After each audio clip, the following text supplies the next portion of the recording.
All right, this question is, what's the clearest or best passage about homosexuality in the Bible?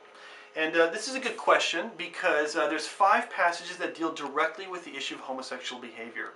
However, my recommendation is that if you're going to talk about the Bible and what it says about homosexual behavior, and that is that you should choose to pick Romans 1 as the first passage, if not the only passage that you really deal with on this topic.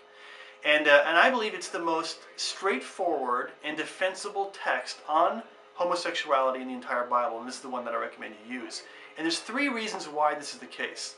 The first reason is that this is the only passage in Scripture that deals with both male and female homosexuality in one passage. So for that reason, I'd say it's preferred. A second reason is this. The Romans 1 passage is a New Testament text. Now the reason this is significant is because if you cite, say, one of the passages in Leviticus, for example, that condemn homosexual behavior, then what you're likely to get as a response is people saying, well, wait a minute, Leviticus also prohibits people from wearing clothes of 2 different kinds of fiber or cloth. Leviticus also prohibits people from planting different kinds of crops in the same field. Leviticus also prohibits people from wearing tattoos. And you Christians don't seem to enforce those prohibitions, so why do you kind of pick and choose and just decide to say that homosexual behavior, or at least that prohibition, is the only one we should follow? Now, I think they actually have somewhat of a good point here. Now, I'm not saying that their argument carries the day, but there is something to be said about the fact that as New Testament believers, we don't follow all the Levitical prohibitions. We don't follow all of the 600 and whatever it is, 13 or 615 commands in the Mosaic Law. And the reason is because the Mosaic Law is part of a covenant that God had with His people that was for a time, and since then it has been superseded by the new covenant of Christ. Now, I'm not here to try to advance my theology. I know there's some questions as to how do you deal with old and new covenants. But my point is this. If you bring up a Levitical passage, you're going to have to try to explain how you make sense of that prohibition in light of New Testament covenant laws. And that can be confusing even for believers, let alone to try to explain it to a non-believer. And so in order to avoid all of that, my suggestion is just stick with Romans 1.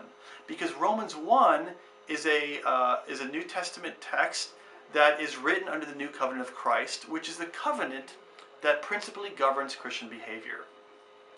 So that's the second reason. The third reason why I think Romans 1 is a superior text to the others is because if you cite, say, the 1 Timothy or the 1 Corinthians passage, what those texts do is they list homosexuals as one group of people who are engaging in sin. And a lot of people might say, well, wait a minute, the word homosexual doesn't occur in the Greek. That's just a word that Paul coined. He created this new term by combining arseno and koiten. And, we don't know what this word means. Paul just invented it. Now, I don't think that's a legitimate argument. I mean, I think we do know what the word means for other reasons I'm not going to go into.